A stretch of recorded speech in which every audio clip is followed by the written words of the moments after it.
This is The Bottom Line, a show designed to help Australian businesses succeed. On the show, you'll hear from leading Australian business owners as they share the lessons they've learned building their companies. You'll learn from their successes as well as some of the challenges they've faced along the way. We also talk to experts from a range of fields who share specialised techniques you can use to improve your business. I'm your host, Savan Tuna, and I'm a director at Alexander Spencer, and I'm really passionate about helping Australian businesses succeed. Today, we're speaking to Victoria Pyatt. Victoria is a director at Launchtwo People, a specialist recruitment company that helps find top accounting talent for firms across Australia and abroad. With over 18 years' experience in recruitment, Victoria now uses her extensive knowledge base to coach businesses in how to acquire talented candidates. In today's episode, you'll learn how to hire the right candidate for your business. We'll break down the entire process, from advertising the role to shortlisting the candidates as well as the actual interview. And you'll hear why hiring the wrong person can be costly. Let's jump in. Victoria, thank you for joining us. Thank you for having me here. So I'm really excited about this episode. I have a very passionate approach to recruitment. So I'm really looking forward to diving deep into the recruitment space today. But before we start, tell me a little about Launchtwo. Well, I'm a qualified accountant, and back in 2000, when GST was introduced, I was actually going to start a consultancy firm. And I joined a Women in Business network to gain clients, to promote my brand. And that's where I met one of the ladies who was a director of IT company, a recruitment company. And she was expanding into accounting space. And she asked me to help her to create an accounting recruitment desk, interview some candidates, maybe bring some clients along. And 6 months later, I gave up my profession as an accountant and I went into recruitment. I just thought it was the best thing I could ever do in my life. And that has been my passion for 20 years. Wow, that's an interesting story, accounting and now recruitment. What was the passion that drove you into recruitment? Was accounting a little bit too boring for you, or was it the people side of things? What got you there? I really do love dealing with people and seeing progress, where, say, I would recruit a graduate and then 5 years later they become a manager. I've seen so many success stories and it's empowering. And I just love making a difference for my clients as well and their businesses, because ultimately it's the people that make the business. Yeah. Staff are your best assets. Correct. So if I can be a part of it, it's really exciting. So it's been such an amazing journey over 20 years. So I started in accounting recruitment, then I went into sales recruitment and marketing, engineering, operations managers. I dealt with large firms and I recruited in New York and London. So it's been a really exciting journey. And then I started my own business as well. And now I also provide value-add services to my clients, not just recruitment. I coach management, how to recruit, how to identify the right candidates, not just through experience or personality, but their behavioural style, how to put teams together that will work. So that's really exciting as well. Well, I am so excited to have you on the show today because we're going to dive deep into that. You made a comment, people make the business, and we really want to get to help businesses to recruit the right people. So I want to start by talking about advertising the role. When a company wants to recruit a member for their team, what is the first step in that process? So when you're recruiting for a staff member, I would always recommend to put together a job description. It lets you think about what you actually want. What's been missing before in your previous employee? It's kind of like creating this person. So by putting it down, it goes into your subconscious mind. And as you start writing your ads, as you start interviewing people, it's starting to tick those subconscious boxes. And you're starting to see who's the right person for you. So when it comes to advertising, most important thing these days, 70% of candidates would look at job ads on their phone. So it needs to be mobile phone friendly advertisement. So the title has to be straight to the point. So if you're advertising a sales manager, it has to be just sales manager, nothing else in the title, because majority of the candidates would search for those words. So if they're looking for a sales manager's position, they would search for sales or sales manager, sales supervisor. So those words have to be in the title. So short description has to be also direct to the point rather than having fluffy sort of, we're amazing, we're recruiting. What is it about that you are advertising? What are you looking for in a person or what the position is about? So it has to be really straight to the point. And then in the body of the ad, do it in the point form. Because when you look at your mobile, it's a small screen. And so you want to capture your audience straight away. So make sure that your ad is in point form so it's easy to read, also straight to the point, where you cover different areas like about your company, about the role, about the person, and then benefits. And at the end, you want to write your benefits as well. Does the information you mentioned, obviously it needs to be bullet point? Yes. Is there a fine balance between too much information versus not enough? Is there something that you find that is the right balance? Look, I would prefer to see an ad shorter than longer because, candidates sitting on the train, looking at their phone, you want to capture their attention.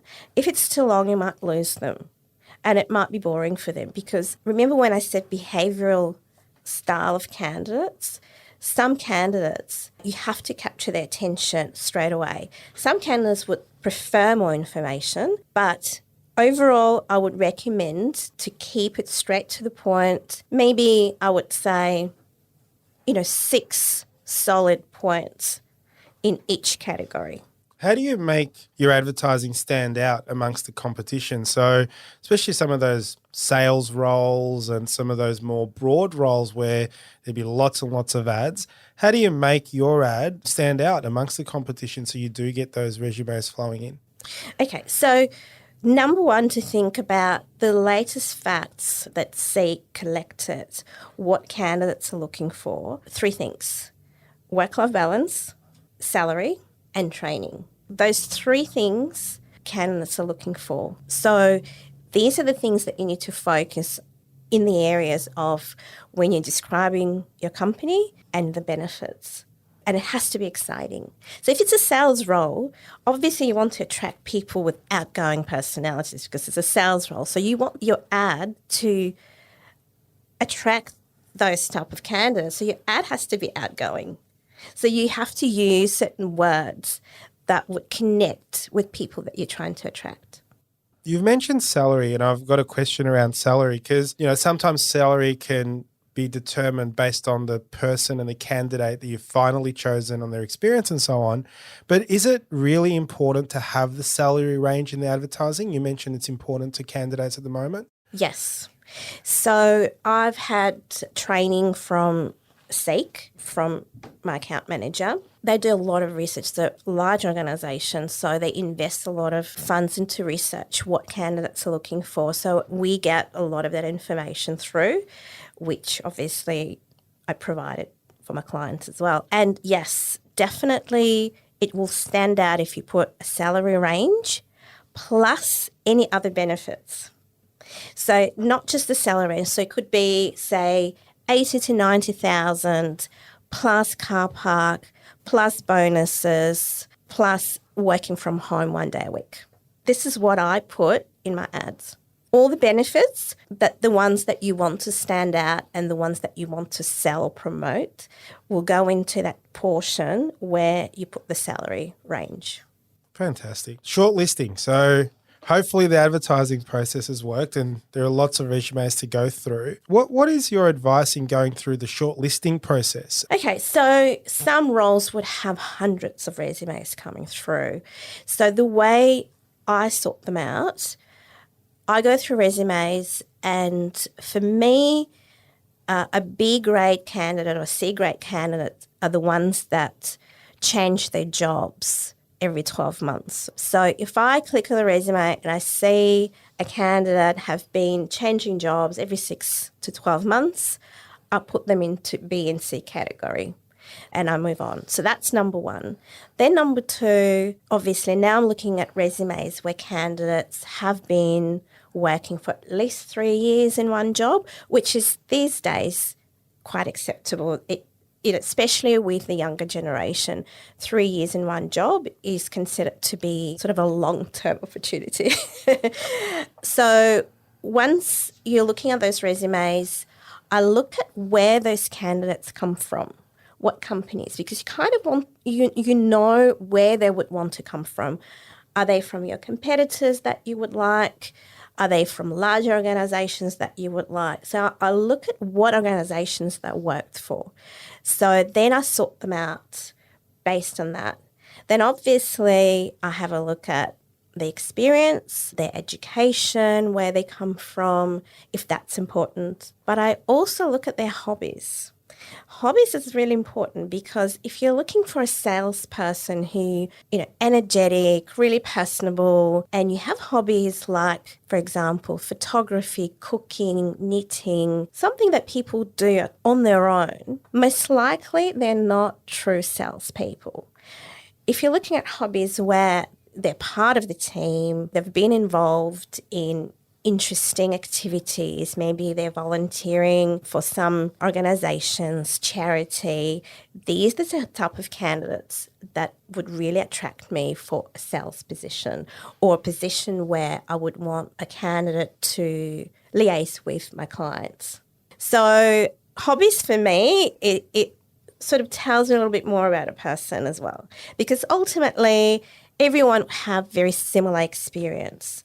So what makes a person stand out is their personality, their hobbies, their behavioural profiles. Yeah, that's really good advice. There's a couple of takeaways there that I would not have put on the list. So, yep, definitely writing those down. But in terms of the candidates, and you might have very few or a lot, how many candidates should you then eventually interview for the job? Do you have a number, or it's open depending on how good the candidates have been? Jokingly, I always say it's like professional dating when you interview candidates. So it really doesn't matter the number. It's when you shortlist candidates from your application, the resumes that you've just selected, then you would give them a call and you would have a chat to them over the phone. Have very few questions to say, we received your application, just wants to have a quick chat about your experience and what you're looking for. And from that short conversation, just like dating, you will connect with the person. You would want to or not to see them for an interview. And, you go through everyone that you've shortlisted, and obviously then you come back to them and you ask them to come in for a face-to-face meeting. So I want to talk a little bit more about the interview process and get a little bit of the tips and tricks from you. And hopefully we've got the shortlist set up and we're going to interview some candidates. What's the best process to follow when you are interviewing a candidate face-to-face? Probably the best tip that I could give would be each candidate that walks through the door to see whether they're right or wrong, make them fall in love with your organisation. Because when they leave, what you want is, even if they're not successful, you want them to call their friend, call their brother, call their colleague to say, I didn't get this job, I didn't have enough experience, but this company, this job will be ideal for you. I don't know how many times that happens. Happens a lot. And so then you end up with someone like a referral, an incredible candidate. So when you interview candidates, treat them like they're a potential client of yours. So once they're in your office, you're interviewing them, obviously make them feel comfortable, because interviews is not what they do every day. And it's very hard for people to express what they do. It's actually a learned skill. It doesn't come naturally for people. So make them feel comfortable. make them feel relaxed by having a conversation rather than just interview questions. So you can find out everything you want to find out through conversation rather than just direct questions. So I guess just as an example, you can say, I really like what it says on your resume. Can you tell me more about this? This is really exciting. And then you can say, our company is growing at the moment and we have these challenges. How would you go about solving these challenges for us? And then before you know it, you're bouncing ideas off each other. Yeah. So it's a conversation, and, even if you're asking questions like what are your strengths, what your weaknesses are, you can ask them if a weakness. I had one candidate once who said, my weakness is organisational skills. And organisational skills was one of the key criteria of the job. And I'm thinking, okay, interesting. But then he says, I've actually developed an app to solve this issue that I've been having with being organised. And he shows me this app, which was amazing. I'm thinking, oh my goodness, this is how candidates should treat their weaknesses. So everyone have areas of improvement, everyone. But what are they doing about it? So if you ask, what are your strengths, what are your weaknesses, then maybe ask, how are you dealing with your weaknesses? How are you planning to improve? And that tells you about the person as well. But conversation and making candidates feel comfortable is the way to go. And you can ask also interesting questions. If I asked your colleagues to tell me more about you, what would they say? Something a little bit interesting and it's fun, but then you get responses, you get to know a person rather than just a professional person. And as I mentioned, behavioural profiling is really important. So we can cover that later if you like. Awesome. I'd love to do that. And in terms of the company that's doing the interview process, do you recommend, more than one person being in the process? Who should be involved in that? Definitely a hiring manager, a person who would be working directly with this person, not just a director. A hiring manager and a director, and quite often there are two interviews. So if there are HR involved, for example, they would interview this person first. So they would shortlist, they would already know the criteria, the type of person management are looking for. And then the second interview would be with a manager or a supervisor and someone more senior. So definitely to have a couple of people that they will be working with. Also another tip, if you really like a candidate and they're an amazing candidate, they would probably have a few offers at the same time. And what works quite often is when you invite them either at the same time, if you really feel after the second interview, oh my goodness, this is the right person for us, introduce them to a colleague. Introduce them to someone that would be working with. So you can either do that at the same time or the following day or the following time that they will come in. That works almost every single time. There are a number of different interview styles, behavioural interviews, case interviews, and so on. What do you think is the best interview style? Well, as I mentioned before, conversation, but also I really like asking candidates about the experience rather than asking them direct questions. Can you tell me about your last role? I would ask something like about a situation.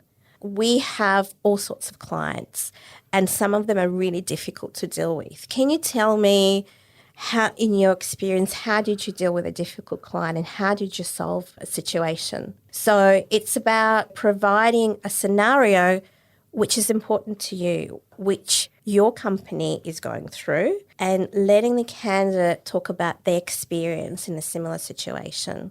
Excellent advice. My next question is actually, what are some of your favourite questions to ask in an interview? So if you haven't already divulged it, because you've given us amazing tips, do you have one that you haven't shared with us yet? What's your favourite question? I do like asking questions like what your colleagues would say about you. If I asked your last manager to talk about your strengths and weaknesses, what would they say? Another one could be, in your last roles, what are some of your achievements? And then I would ask, if you had to do it all over again, what would you do and what you wouldn't do? What would you do differently? We have a favourite question that we ask all our candidates, and it's very similar to that. I'm going to share that with the listeners today. We ask, give us an example of a project or a job that you were the main person, and tell us what went really well and what went really bad. And if you had your time again, what would you do differently? And it's really interesting, some of the answers you get. And what we're really looking for in those scenarios is when something didn't go well, are they actually owning up to it and their problem-solving skills and their honesty and things like that? And it has really opened up our eyes to some of these candidates that interview really well. Then we ask some of these more deep questions and you think, wow, that's not what I would have thought you would have said in this particular scenario. So they're amazing ways of being able to get some insight. So that's really cool. Yeah. Practical tests as part of an interview process, is there a space for that at the moment? Why would you do this anymore? What's your experience around practical testing? To be honest, I have a very mixed feelings about this. Majority of the leading organisations will not do them.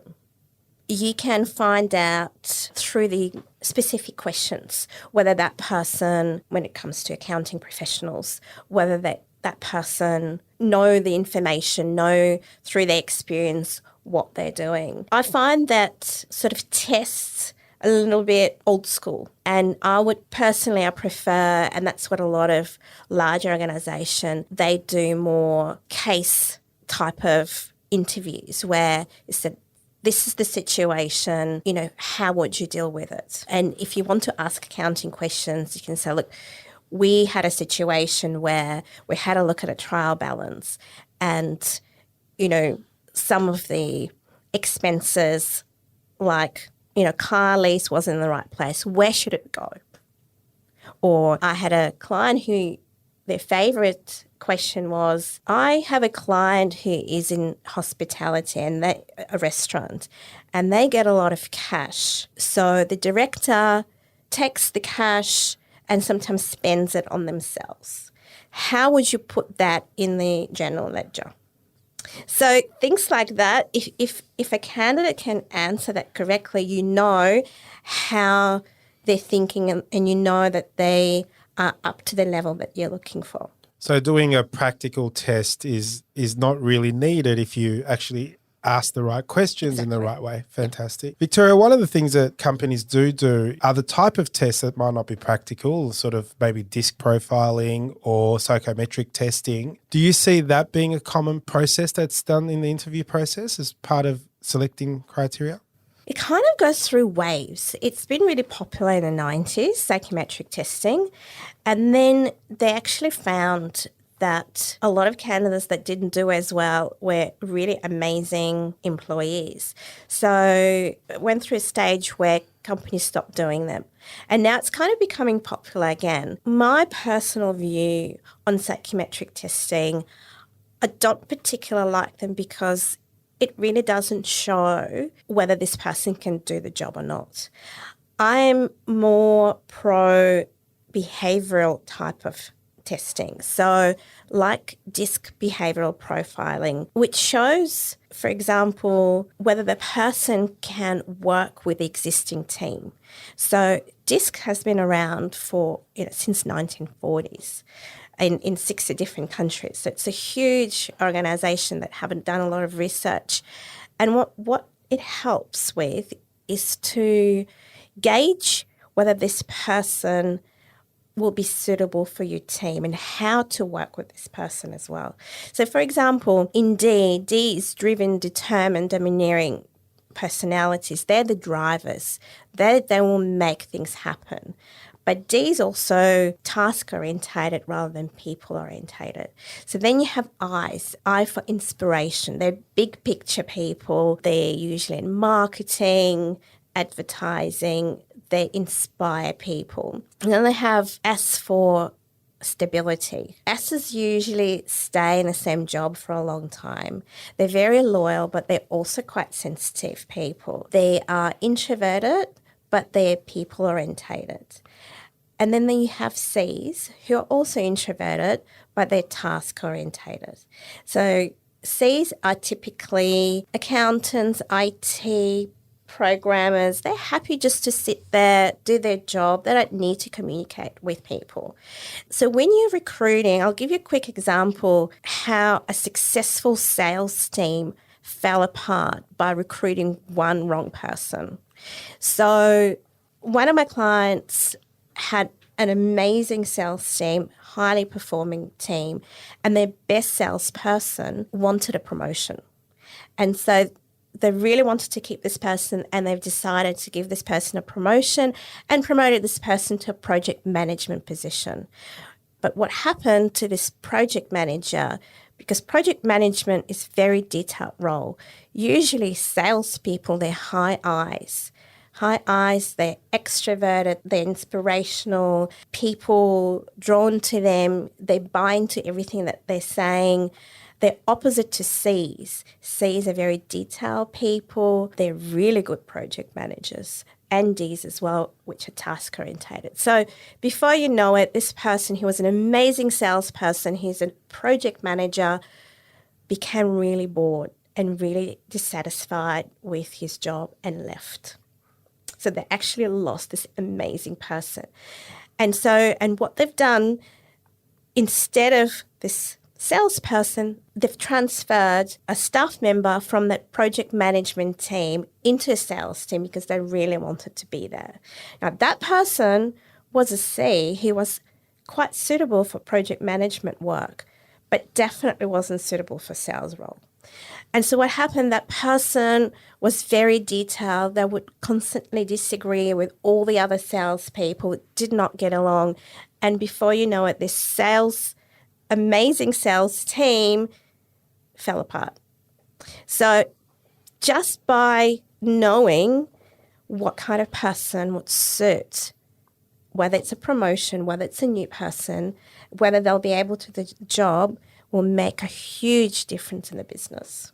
Fantastic. I wanted to revert back to one of my earlier questions where we talked about, what should be in the ad and what type of person that we're looking for and whatnot. It sounds like the advice is write the ad, look at the role, but then envisage the character type based on what you've just described with this profiling and saying, okay, this role is a sales role. So we need someone that's, you mentioned a high eye, that's very personable, very going, likes to go out and meet people and so on, and be able to sort of put that profile together and look for that candidate. So it's a mixture of that in part of your search in the candidate. My question is, how do you, if you haven't had the training around DISC profile, where would you get that information from? So I've personally used DISC probably for the last 15 years. And 5 years ago, I've decided to become certified, and I started doing workshops for my clients to help them with recruitment process, but also that helps with leadership process. So it helps managers and directors to lead their team more effectively, because the way, for example, high Ds will respond is very different to S's. So if you're talking to a high D who's task orientated, you can give them a really direct, quick information and walk away, and that's fine. When you're talking to an S who is a little bit more sensitive, you have to make sure that you explain to them in more detail and make sure that they understand. And don't forget to say please or thank you, because they get really offended if you don't. So when you're talking to C, it needs to be in writing, because words don't have the same power as if they were reading through the information. You can't do the same to D. D is more verbal, and you can give them information straightforward and they'll understand and they'll go with it. So it's really important to know who is your staff member. And if someone is interested in finding out more about DISC, they're welcome to give me a call and I can tell you a little more about it. Fantastic. That's really, really good advice. And I'm sure there are techniques to figure out someone's profile by the way that you interview them as well. Look, absolutely. I can identify a person, what behavioural profile they are within 30 seconds. So, for example, if I come in to see a new client and that client has a really tidy desk and everything is in order, their pens are lined up next to each other, their files all alphabetical order. I haven't spoken to this client yet. I know that they're a C. This is what C's would do. So I know this client will ask me lots of detailed questions. So if, for example, if I wanted this client to agree on something, whether it's a contract, whether it's a new client that I would like them to sign my terms of business, I wouldn't push them. You would never push a C. You would give them information, you would email them information, and you would wait for a few days and they will come back to you themselves. If it's a D, which is also task orientated, they're driven, they're fast, they just want to move on to next task, you can push them to make a decision. So if you're a D and I said, would you mind reading through my terms of business? And if you're happy, could you sign it and we can start on it? They will do it right there and then because they want to move on to next task. And I think the takeaway for me is make sure that you know the type of candidate and the personality based on the stuff that you talked about in terms of who you're going to recruit and the right person for the right role, and ensure that you're getting the right personality type for the role that you're recruiting for. So great advice there. And in terms of getting back to sort of decision making, how many times should you interview a candidate before a final decision is made?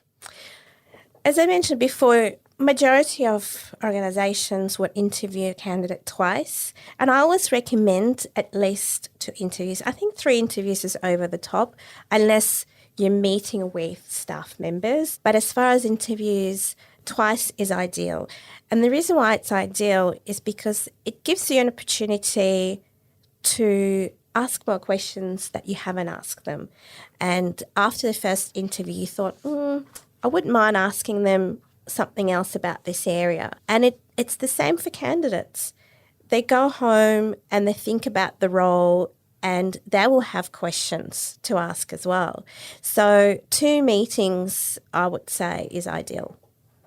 And so by now you've gone through the entire process and you're ready to make a decision. What's the best way to let the person know that they've been successful?